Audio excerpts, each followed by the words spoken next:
Hello guys, what's up? So, good afternoon po sa lahat. Welcome to our vlog.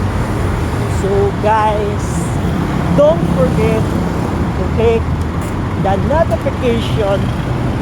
Don't forget to subscribe to my YouTube channels para hindi nyo ma-miss ang lahat ng video ko. So guys, isang panibagong hamon sa buhay ko. Sana susuportahan nyo yung video na gagawin ko sa mga. So guys, kung makikita nyo, lalakad tayo papuntang Royal. Tama ang narinig nyo guys, maglalakad tayo papuntang Royal. So guys, so makikita nyo sa araw na ito, isa na panibagong challenge sa buong buhay ko. At ito ay disclaimer sa mga tao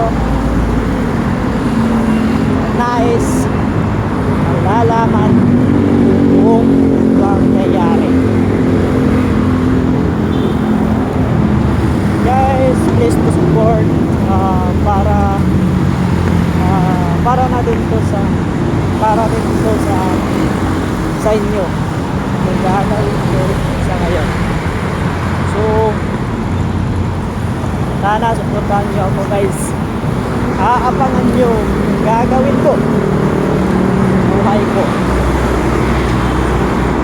Malaman nyo bakit ako napadpad dito sa Manila. Guys, first time ko pumunta ng Manila.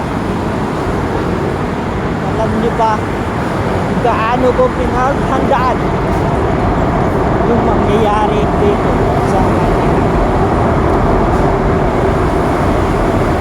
Kaya supportahan nyo ito guys, yung video na ito. Sa lahat na hindi pa nakapalo, sa lahat na hindi pa nakapag-subscribe sa YouTube channel ko, please to subscribe guys, para to sa inyo.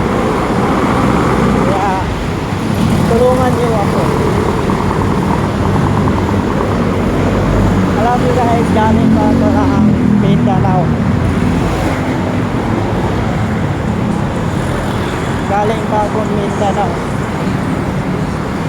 Sobrang ingay dito guys. Hindi ako halos makapagsalita eh. Lalong lumilit yung boses ko kapag may mga tunog na maririnig ko. Pasensya na guys sa mga sa naririnig nyo na maingay. Ganito talaga sa Manila. Sobrang ingay dito. Mga tao dito para din palaboy eh. Katulad ko rin, palaboy lang ako dito. Yeah guys, so pasensya na talaga. Gagawa na lang tayo ng video pag na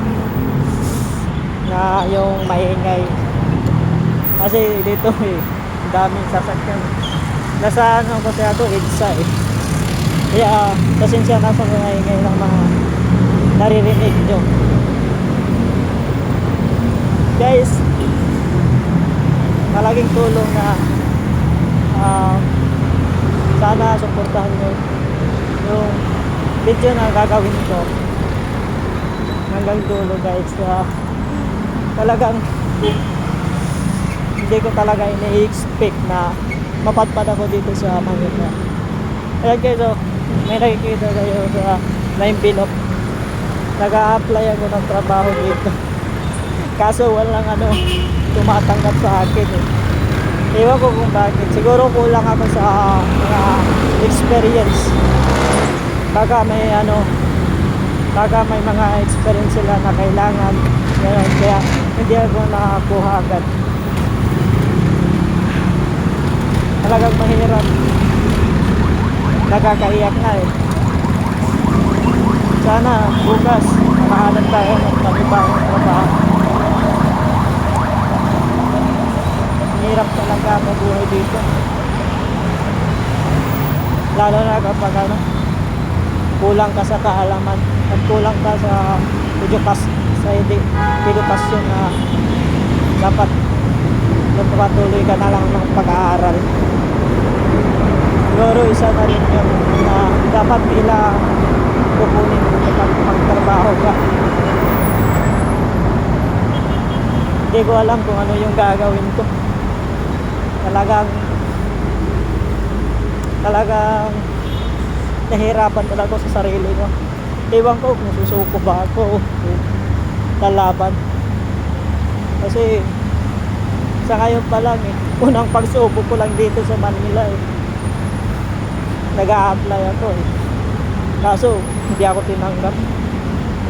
Napakahirap talaga ang buhay dito guys. Kung alam nyo lang, iwan ko kung ano yung mangyayari sa akin. Gusto ko na sana magtrabaho kaso disqualified tayo. Nahihirapan talaga. Pero hindi ako sumusuko. Patuloy pa din ako. Gagawa pa din ako ng paraan para magkaroon ako ng trabaho.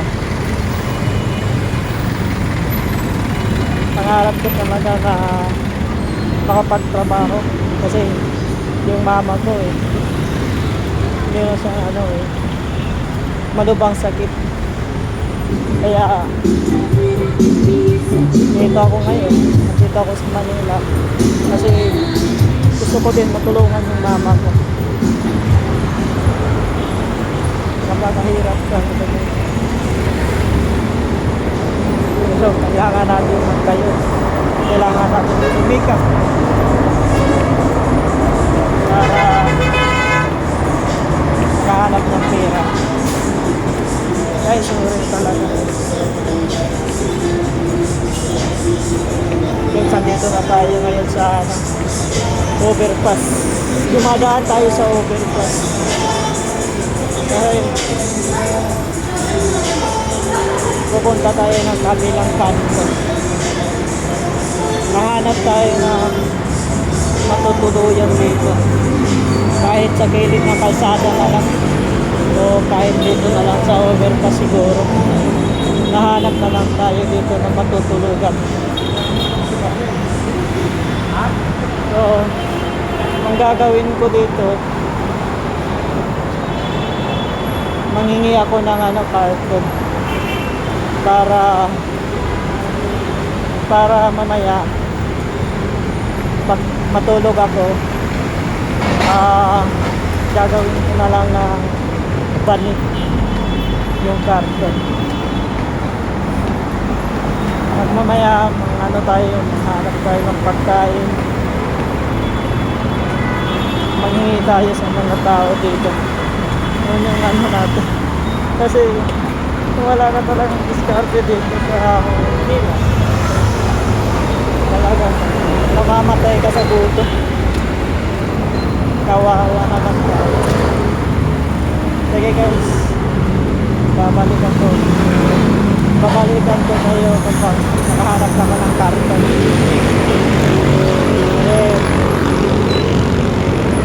Malapit na malapit na dumidilim. Kailangan natin makapaghanap ng karton.